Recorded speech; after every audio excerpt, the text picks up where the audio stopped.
Bonjour à tous les amis, correction de marché générale, est-ce que c'est le moment d'acheter, de vendre, qu'est-ce qui se passe? Aujourd'hui vous allez voir, il y a pas mal d'opportunités qui s'offrent à nous, des zones d'achat sur le Link, Kant et aussi notre short, entre guillemets notre short parce qu'on n'utilise pas les produits futurs sur cette chaîne YouTube, mais qui se passe à merveille, je vous explique le plan, tout cela, écoutez bien, on est parti.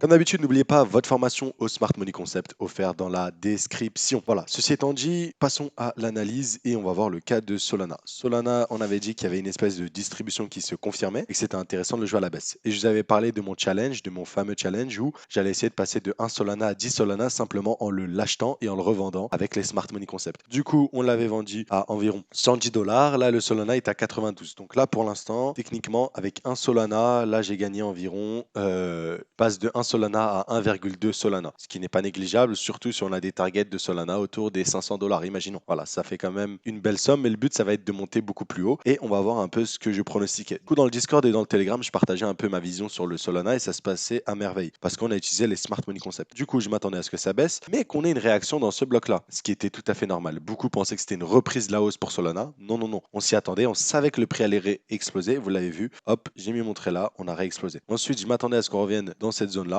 On est revenu à peu près dans cette zone-là. Du coup, bon, c'est pas au millimètre près. Et je m'attendais du coup à une prochaine jambe baissière. Cette jambe baissière, on est en train de l'avoir juste ici. On a une belle mèche. Et la prochaine réaction du prix pourrait être assez intéressante parce qu'elle pourrait arriver soit dans cette zone-là, ok, et elle a déjà eu. Donc, on peut dire que ça a été mitigated, comme on dit. Mais la prochaine zone où le prix devrait réagir, selon moi, sur le Solana, c'est dans cette zone de prix. Dans cette zone de prix autour des 77, on devrait avoir un rebond. Mais est-ce que ça change l'analyse du fait que j'attends ces zones-là? Non, pas du tout. Bien évidemment, si je vois que dans ce bloc-là, il y a une accumulation, donc c'est-à-dire création de liquidités, chasse des liquidités réversales pour repartir, bien évidemment, à ce moment-là, le token est haussier, il est prêt à repartir. Mais si on a simplement un simple rebond et on va revenir ici dans un bloc là, tu vois, un peu comme ce qu'on a eu, on revient dans le bloc et redump plus par la suite, dans ce cas-là, ça collerait du coup avec mon scénario et on pourrait aller encore une fois chercher ces EQL. Voilà, pour ma part, j'ai envie d'être ambitieux et viser ces EQL parce que ça, pour mon challenge, ça mettrait très très bien. Imagine, j'ai vendu, là j'ai 110 dollars grâce à un Solana de côté et je vais pouvoir les réinjecter dès qu'il sera à 51. Ça voudra dire que je serais passé de 1 à 2 Solana, ce qui serait énorme, simplement avec une position. Là, le but c'est d'accumuler des Solana, pas des dollars, ok, bien évidemment. Donc voilà, c'est un peu le plan sur Solana pour l'instant. Donc rappelez-vous bien de ce que j'ai dit. Donc voilà, voilà. Donc maintenant au niveau des opportunités, on en a une sur notre cher ami Link. Comme d'habitude, je vous avais dit, allez en mensuel, allez voir ce qui se passe. Et en mensuel, on est en train de combler une fair value gap. Donc ce n'est pas du tout anodin de combler des fair value gap. Donc là, on est en train de combler celle-là. Pour ma part, j'attendrai un retour dans la zone de Fibonacci. Pourquoi? Pour avoir une bonne recherche du prix, tout simplement. Donc dans ce bloc-là, je vais vous l'entourer. Entre les 0,5 et les 0,786, j'aimerais bien que le prix retourne ici pour pouvoir recharger en fait, comme on dit. Donc dans cette zone-là, le Link, selon moi, il sera intéressant de l'acheter autour des 12 $.5. 12 $.5, ça commence à être une bonne zone d'achat pour notre ami Link. Si on vise la fair value gap un peu en dessous, on peut être ambitieux et attendre les 10 dollars. À vous de voir ce que vous trouvez intéressant. Dans tous les cas, on sait que Link est full bullish, l'accumulation est validée, il n'y a que de la hausse qui attend ce token. Vraiment, à moins que ce soit la fin du monde demain, normalement, il n'y a que de la hausse qui attend ce token. Ce lot-là est protégé par la smart, littéralement. Genre, c'est limite, tu peux mettre ta maison sur le Link et te dire que jamais il descendra en dessous de ce prix-là, tu vois. Donc voilà. Bien évidemment, c'est pas des conseils en investissement, comme on le dit assez souvent, hein. Le but, c'est juste de partager ce que je pense. Et du coup, pour ma part, le Link que j'avais vendu, je vais commencer à le racheter et je vais le racheter tout simplement à partir des 0,5 de Fibonacci, à partir des 12 dollars, des 12,5 dollars. Voilà, c'est une bonne opportunité.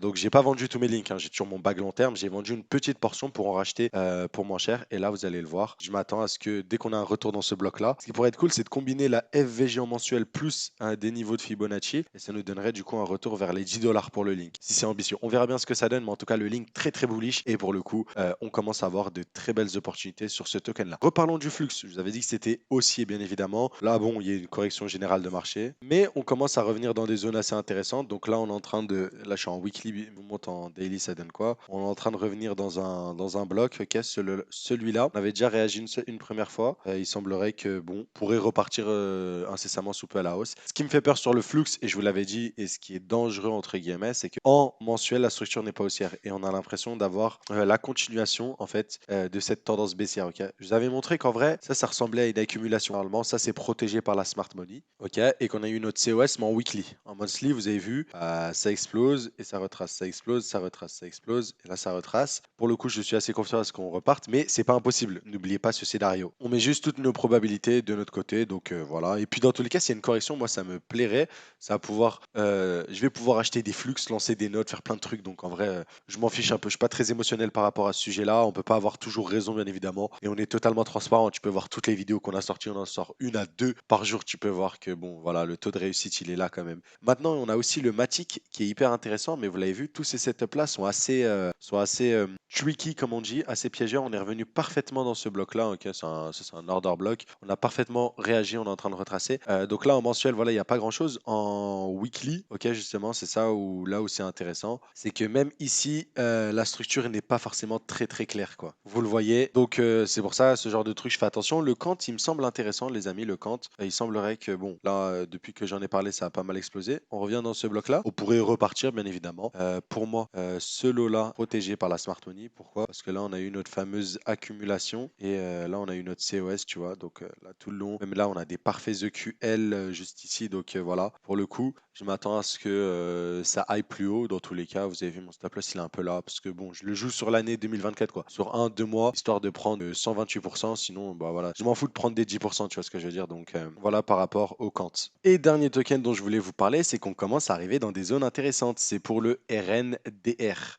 Donc si je vous le montre en mensuel, ça donne quoi? On commence à revenir dans des FVG. Bien évidemment, je l'ai dit, on peut ne jamais revenir dans un bloc. Enfin, en tout cas, revenir pour plus tard. Et simplement réagir avec la FVG. Donc tous ceux qui ont manqué le RNDR, cette FVG pourrait être votre porte d'entrée autour des 3,20$ à 2,79$. Pour tous ceux qui sont déjà sur Akash Network et qui veulent mettre un peu de RNDR pour se diversifier ou qui sont pas forcément, veulent pas absolument rentrer cette valeur en portefeuille, vous pouvez quand même attendre la zone de demande à partir des 2,70$ approximativement. Si je mets un Fibonacci, voilà, à partir des 0,5, ça peut être intéressant. À partir de 3$, je pense. Voilà, à partir de 3$, ça se tente. Donc en vrai de vrai, pour le RNDR, une zone d'achat autour des 3$, ça pourrait être assez intéressant. Et en dessous, donc voilà, à ne pas négliger, surtout que ce projet est très bullish. Et je voulais faire un petit point sur, j'avais entamé pas mal de positions, le CLAPS, le Flux, le IOTA. On est en perte temporaire sur le MIOTA. Donc bon, mon stop loss est ici. Pourrait me faire stop loss, comme je l'avais dit. Ça change pas le fait qu'on va revenir dans ces zones-là. Et donc, il y avait deux zones. C'était soit je rentrais de la position ici, soit j'attendais du coup la FVG là avant de rentrer. Mais là, si on regarde en vrai au niveau voilà, quoi, du Fibonacci, alors si cette position flop, ça voudrait dire que je re-rentre à partir de ce niveau-là, qui pourrait être intéressant autour des 0,20. Donc voilà, dans tous les cas, même en fait, ce qui est intéressant à voir ici, c'est que même si je perds ma position, ok, en fait, au final, je l'ai gagné. Parce que pour moi, c'est haussier. Pour moi, on va aller chercher les EQH, ok. Ça, c'est pour moi, c'est presque une certitude. Donc là, je vais perdre un R, ok. Et là, j'ai un voilà. En gros, si vous voulez, avec ce trade-là, je vais gagner 4,39 fois le stop loss que j'aurais perdu ici. Donc en fait, là, j'ai fait une perte. Je pourrais perdre 4 trades et en un gagnant ici, bah, je rattraperai les 4 trades que j'ai perdus. En gros, ça donne ça en fait au niveau du risk management. Donc voilà, j'espère que en tout cas ça vous aura plu. J'ai essayé de partager un maximum et ouais, il y a pas mal de positions. On est tous en perte latente, mais voilà quoi. Honnêtement, sur 2024, il y a beaucoup de hausses qui arrivent. En tout cas, ceci étant dit, n'oubliez pas de vous abonner, de rejoindre le Telegram. Je vous dis à très vite et à plus.